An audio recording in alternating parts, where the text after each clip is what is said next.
किसान भाइयों, प्रधानमंत्री किसान सम्मान निधि योजना की एक नई जानकारी के साथ चैनल पे आपका हार्दिक स्वागत है।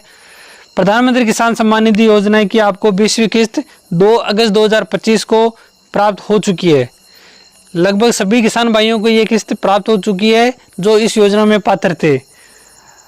अब इस योजना में काफ़ी किसान भाइयों को ये किस्त प्राप्त नहीं भी हुई है। इसका जो मुख्य कारण है वो आगे वीडियो में बताया गया है। सभी किसान भाई इस चैनल को सब्सक्राइब करके रखें ताकि जो नया वीडियो आपके लिए आएगा उसका आपको नोटिफिकेशन मिल सके। इसलिए आप चैनल को सब्सक्राइब कर लीजिए और बेल आइकन को प्रेस कर दीजिए। तो प्रधानमंत्री किसान सम्मान निधि योजना की जो 20वीं किस्त है उन किसान भाइयों को नहीं मिली है जो EKYC नहीं करवा रखी थी, लैंड सीडिंग नहीं हो रखी थी और जिनका बैंक में आधार कार्ड DBT इनेबल नहीं था। तो इन किसान भाइयों को तो ये किस्त प्राप्ति नहीं हुई है और जिनका FTO भी जारी नहीं हुआ था। लेकिन कुछ किसान भाई ऐसे भी थे जिनका सब कुछ ओके था लेकिन उनका भी PM किसान योजना की ये जो किस्त है वो आपको प्राप्त नहीं हुई है। तो इसका जो मुख्य कारण था वो इस वीडियो में आगे दिया हुआ है। अभी जो मैंने पहले आपको 2-3 कारण बताए थे, PM किसान की EKYC, लैंड सीडिंग नहीं होना और बैंक में DBT नहीं होना, ये तो मुख्य कारण PM किसान योजना की हमेशा यही होता है कि ये इनमें से कोई सी में भी कमी है तो ये PM किसान के पैसे आपको प्राप्त नहीं होते हैं। तो ये तो आपको करवा के रखना ही रखना था।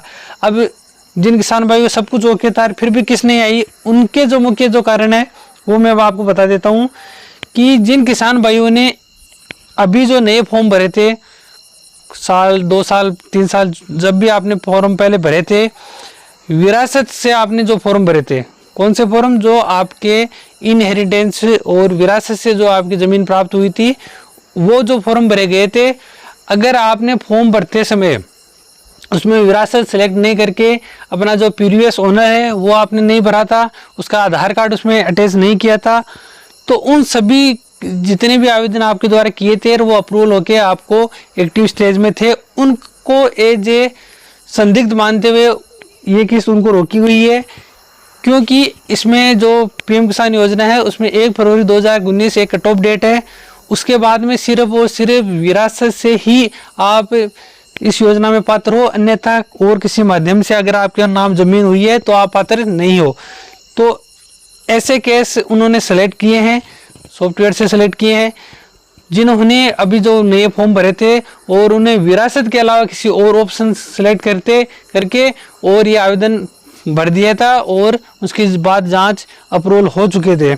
अब उनको एक सस्पेक्टेड माना गया है, उनको संदिग्ध माना गया है, तो इनके दोबारा से वेरिफिकेशन होगा और वेरिफिकेशन में अगर सही पाया जाएगा तो उनको ये किस्त जारी हो जाएगी। दूसरा, उन किसान भाइयों को भी रोका गया है कि जिन्होंने एक राशन कार्ड में पति और पत्नी और उसके नाबालिग बच्चे अगर सभी लाभ प्राप्त कर रहे थे, उन किसानों के भी ये किस्त नहीं डाली गई है, उनके भी ये किस्त नहीं आई है।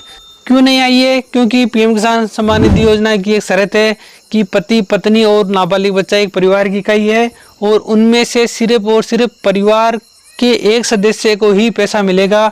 अगर अभी इसकी PDF से जांच हुई है, राशन कार्ड के जो डाटा है उससे सॉफ्टवेयर से जांच करवाई गई है, उसमें जो सस्पेक्टेड पाए गए थे, जो पति और पत्नी दोनों लाभ ले रहे हैं, उनका भी ये किस्त रोक दिया गया है। उनको भी बाद जांच ही वेरिफिकेशन होने के बाद में ये आपको किस्त जारी होगी। तो इस प्रकार से जो सस्पेक्टेड केस थे उन सभी किसान भाइयों की ये किस्त रोक ली गई है। इनका अभी वेरिफिकेशन होगा, उसकी अभी गाइडलाइन प्राप्त नहीं हुई है। जैसे इसकी गाइडलाइन प्राप्त होगी कि भाई इनका कैसे वेरिफिकेशन होगा, किस माध्यम से होगा, ऑनलाइन होगा, ऑफलाइन होगा, जैसे इसकी कोई जानकारी आएगी हम आपको चैनल के माध्यम से जानकारी उपलब्ध करा देंगे। तो सभी किसान भाई ध्यान देवे, ये जो अभी जो किस्त नहीं आई है उनका कारण ये है। इसी प्रकार से नई जानकारी के लिए चैनल को सब्सक्राइब करके रखें, बेल आइकन को प्रेस करके रखें। धन्यवाद।